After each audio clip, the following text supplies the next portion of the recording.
So Asamsung is Gen Z centric. It appeals to younger audience. Using transactions behavior, we're able to detect inconsistent saving or impulse spending.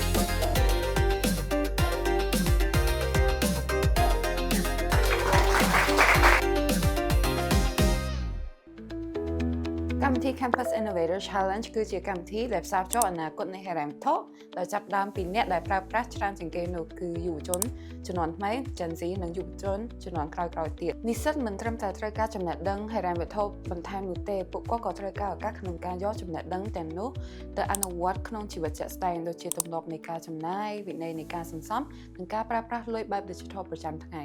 ដូច្នេះយើងបានបង្កើតវេទិកាមួយនេះឡើងក្នុងការចង់ឲ្យពួកគាត់យល់ដឹងកាន់តែស៊ីជម្រៅមើលឃើញពីចំណុចខ្វះខាតនិងបំលែងការយល់ឃើញរបស់ពួកគាត់ឲ្យទៅជាគំនិតច្នៃប្រឌិតជាក់ស្ដែងហើយអាចយកមកអនុវត្តនៅក្នុងធនាគារ Digital ព្រមទាំងជំរុញបទពិសោធន៍របស់អតិថិជនយើងនិងសុខភាពហិរញ្ញវត្ថុឲ្យកាន់តែប្រសើរតាមរយៈការចូលរួមរបស់យុវជនជំនាន់ថ្មីយើងនឹងទទួលបានព័ត៌មានថ្មីៗសិក្សាបានលឿនជាងមុននិងអាចរៀបចំនៅសេវាកម្មធនាគារស្របទៅតាមតម្រូវការរបស់អ្នកប្រើប្រាស់នៅពេលអនាគត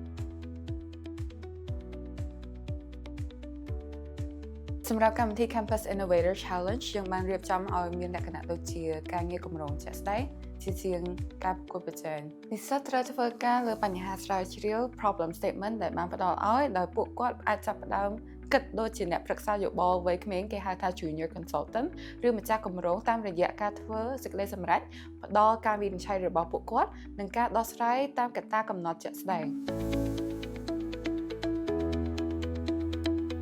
ពួកគាត់ទទួលបានការណែនាំពីអ្នកជំនាញនៅក្នុងវិស័យការងារនិងធនាគារផងដែរដើម្បីឲ្យពួកគាត់ទទួលបានបទពិសោធន៍ដែលការងារនៅក្នុងវិស័យធនាគារនេះមានដំណើរការជាក់ស្ដែងយ៉ាងដូចម្តេចដូច្នេះមិនត្រឹមតែជាការបង្កើតថ្មីតែប៉ុណ្ណោះទេប៉ុន្តែគឺជាវិធីសាស្ត្រក្នុងការអនុវត្តផ្ទាល់ដើម្បីឲ្យពួកគាត់បានត្រៀមខ្លួនសម្រាប់តួនាទីពិតប្រាកដក្នុងក្រុមហ៊ុនឬវិស័យធនាគារពេលពួកគាត់បញ្ចប់ការសិក្សា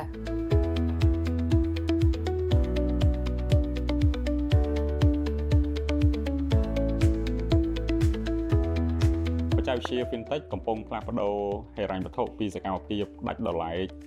ពីមួយឲ្យទៅជាផ្នែកមួយដែលផ្សារភ្ជាប់គ្នាយ៉ាងរលូនក្នុងជីវភាពរស់នៅប្រចាំថ្ងៃរបស់យុវជនជំនាន់ថ្មី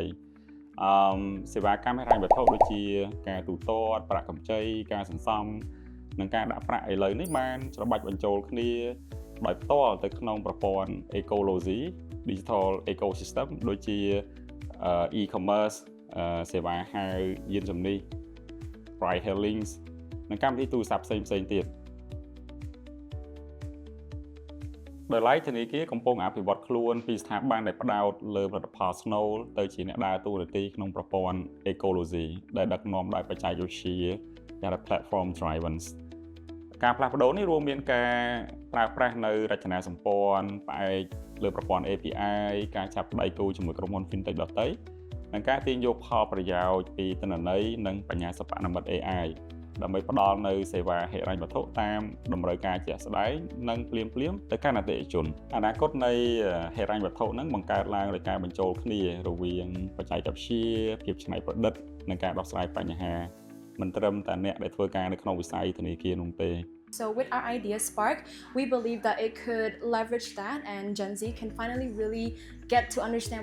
what finance truly is, and also we bring the element of fun, which is gamification, to this idea and making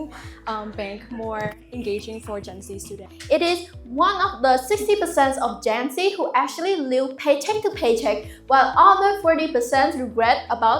regret or still thinking about their financial decision. Daily notification systems, it keeps user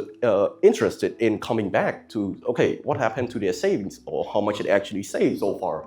And last but not least is long-term loyalties. So Asamsung is Gen Z centric. It appeals to younger audience. So students who uses it today could turn into lifetime customers.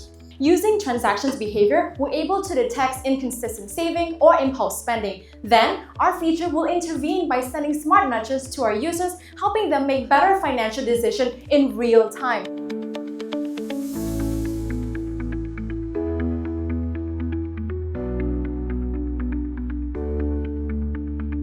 បើគិតទៅតាំងពីថ្ងៃដែលចូលមកដំបូងរហូតមកដល់ឥឡូវខ្ញុំគិតថាខ្ញុំរៀនសូត្របានច្រើនមែនតើនិយាយទៅតាំងពីចាប់ផ្ដើមដំបូងយើង start from scratch ពេលហ្នឹងគឺយើងអាចនិយាយថាយើងនៅមានចំណេះដឹង